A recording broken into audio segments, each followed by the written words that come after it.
ശിവാനി, നിന്റെ അച്ഛൻ എവിടെ വർക്ക് ചെയ്യുന്നെന്നാ പറഞ്ഞേ? കോളേജിൽ ലഞ്ച് ബ്രേക്കിലിരിക്കെ കൂട്ടുകാരി ആതിരയുടെ ചോദ്യം കേട്ട് ശിവാനി നെറ്റി ചോദിച്ചു.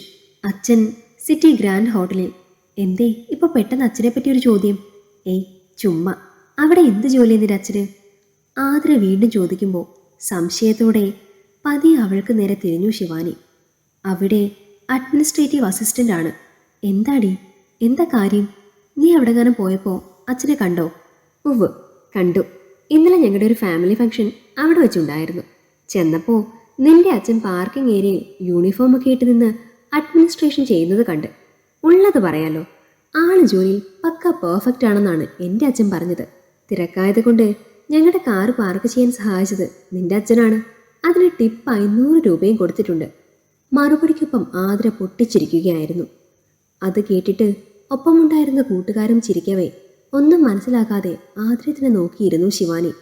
എടി, നീ എന്തായി പറയുന്നേ? പാർക്കിങ്ങിലോ? അവിടെ എന്ത് പണി അച്ഛന്? നിനക്ക് ആള് മാറിക്കാണും. ആളൊന്നും മാറിയിട്ടില്ല ശിവാനി, ഞാൻ കണ്ടിട്ടുള്ളതല്ലേ നിന്റെ അച്ഛനെ. ആളവിടെ സെക്യൂരിറ്റി അല്ലേ. എന്നിട്ട് എന്ത് തള്ളാൻ നീ ഞങ്ങളോട് തള്ളിയേ? അച്ഛൻ അഡ്മിനിസ്ട്രേറ്റീവ് അസിസ്റ്റന്റ്. വീണ്ടും വീണ്ടും പൊട്ടിച്ചിരിച്ചു ആതിര. അത് കേട്ട് നടുക്കത്തോടെ നോക്കിയിരുന്നു ശിവാനി. അച്ഛൻ സെക്യൂരിറ്റിയോ? ആ കേട്ടത് അവളെ ആകെ ഉലച്ചിരുന്നു. അച്ഛൻ ഓഫീസിൽ ടൈ ഒക്കെ കെട്ടി നിൽക്കണം മോളെ. അഡ്മിനിസ്ട്രേഷൻ സ്റ്റാഫ് എല്ലാം വെൽ ഡ്രസ്ഡ് ആയിരിക്കണം. അതുകൊണ്ട് ഓഫീസിലിടാനുള്ളത് ഞാൻ അവിടെ ഞങ്ങളുടെ റെസ്റ്റ് റൂമിൽ വാങ്ങി വെച്ചിട്ടുണ്ട്. 5 സ്റ്റാർ ഹോട്ടലല്ലേ ഇത്. ഞങ്ങൾക്കവിടെ സെപ്പറേറ്റ് റൂമുണ്ട്. അവിടെ തന്നെ അലക്കാൻ കൊടുത്തിട്ട് ഇസ്തിരിയിട്ട് വാങ്ങും. വീട്ടിലൊക്കെ കൊണ്ടുവന്ന് അലക്കിയാലൊന്നും ശരിയാകില്ല. ഇവിടുന്ന് ഏത് ഡ്രസ്സിൽ ചെന്നാലും ഓഫീസിലെത്തിയാൽ അപ്പോഴേ ഡ്രസ്സ് ചേഞ്ച് ചെയ്യും ഞങ്ങൾ. എന്നും പഴയ കുപ്പായങ്ങളൊക്കെ ഇട്ട് പോകുന്ന അച്ഛനോട് ഒരിക്കൽ അന്വേഷിച്ചപ്പോൾ പറഞ്ഞ മറുപടിയായിരുന്നു ഇത്. ഒന്നുകൂടി അത് മനസ്സിൽ ഓർക്കവേ ശിവാനിയുടെ ഉള്ളിലും സംശയം ജനിച്ചു. ആ സമയം ആതിരയുടെ പരിഹാസത്തെ മറ്റു കൂട്ടുകാരും ഏറ്റുപിടിച്ചിരുന്നു. അത് കൊള്ളാം, അപ്പോൾ ഇവള് പറഞ്ഞതൊക്കെ തള്ളായിരുന്നല്ലേ? ഭാഗ്യം ഹോട്ടലിൻ്റെ ഓണറാണെന്ന് പറയാത്തത്. കമൻറ്റുകൾ പലതായി ഉയരുമ്പോൾ ഒപ്പം തന്നെ പൊട്ടിച്ചിരികളും ഉയർന്നു. പക്ഷെ അതൊന്നും ശിവാനിയെ കുലുക്കിയില്ല. അവരുടെ മനസ്സപ്പോൾ ആകെ കലങ്ങി മറിയുകയായിരുന്നു. മോളെ, അച്ഛൻ ഇന്ന് രാത്രി വരാൻ ലേറ്റാകും. ഓഫീസിൽ ഓഡിറ്റിംഗ് വർക്കൊക്കെ നടക്കുക. തലേന്ന് രാവിലെ ജോലിക്ക് പോകാൻ ഇറങ്ങവേ അച്ഛൻ പറഞ്ഞ വാക്കുകളായിരുന്നു അവരുടെ മനസ്സിലപ്പോൾ.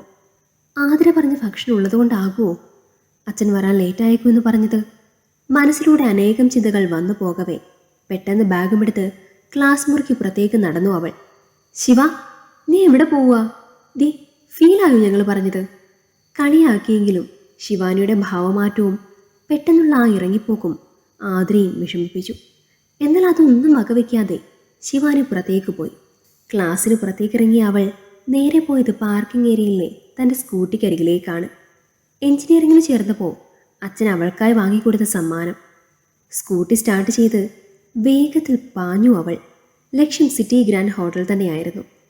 അപ്പോൾ ഇതുവരെ പറഞ്ഞത് മുഴുവൻ തള്ളായിരുന്നു അല്ലേ?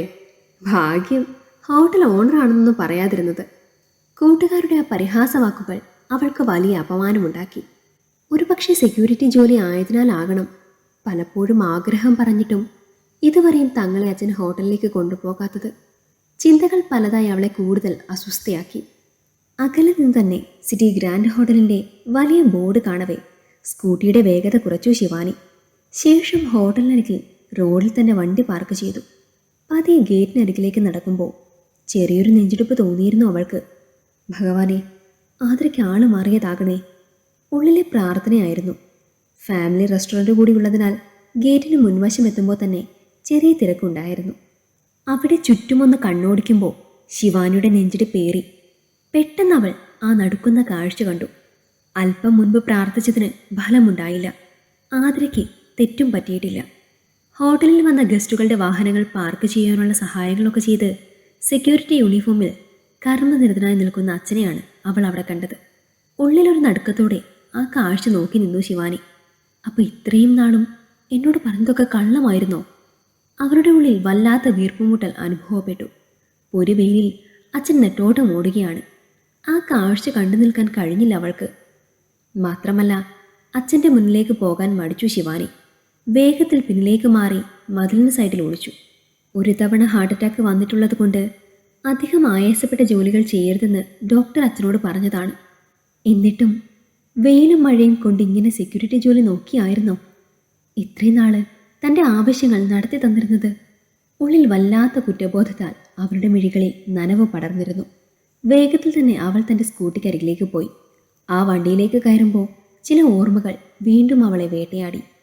എഞ്ചിനീയറിംഗ് കോളേജിലേക്ക് പഠിക്കാൻ പോകുമ്പോൾ 2 വീലർ വേണമെന്ന് അച്ഛനോട് വാശി പിടിച്ചതും പൈസയുടെ ബുദ്ധിമുട്ടുണ്ടായിട്ടും അത് പുറത്ത് കാട്ടാതെ ഒടുവിൽ അച്ഛൻ വാങ്ങിത്തന്നതുമെല്ലാം അവൾക്ക് ഉള്ളിൽ നൊമ്പരമായി.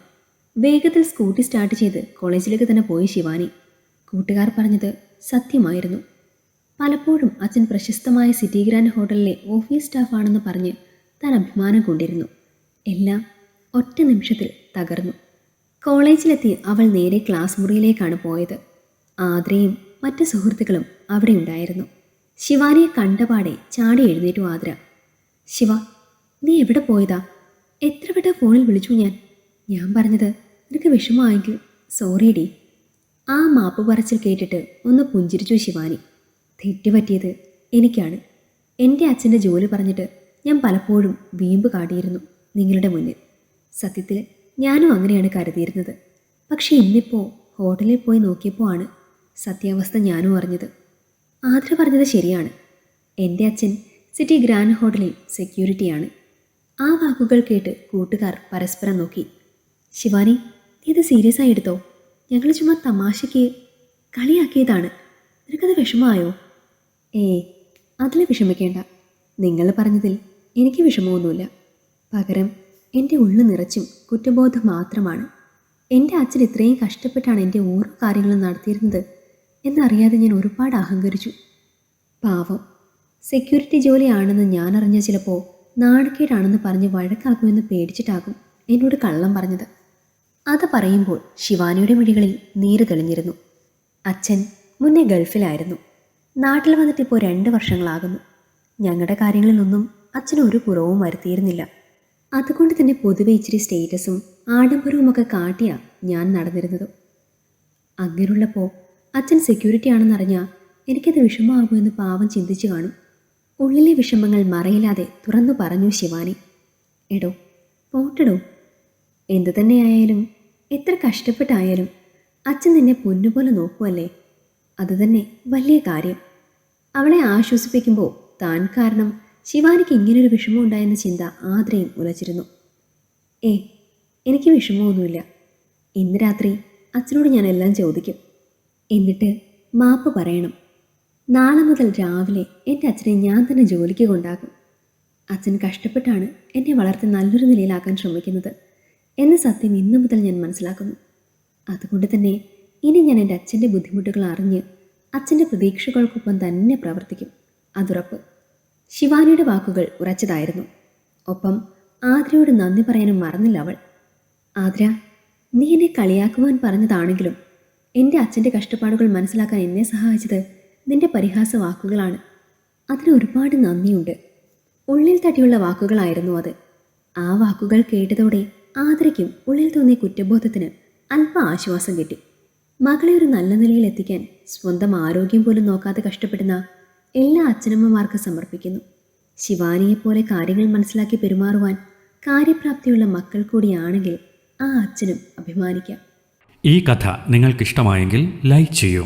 നിങ്ങളുടെ അഭിപ്രായങ്ങൾ കമൻ്റായി രേഖപ്പെടുത്തൂ. കൂടുതൽ കഥകൾ കേൾക്കാൻ ഈ ചാനൽ സബ്സ്ക്രൈബ് ചെയ്യൂ.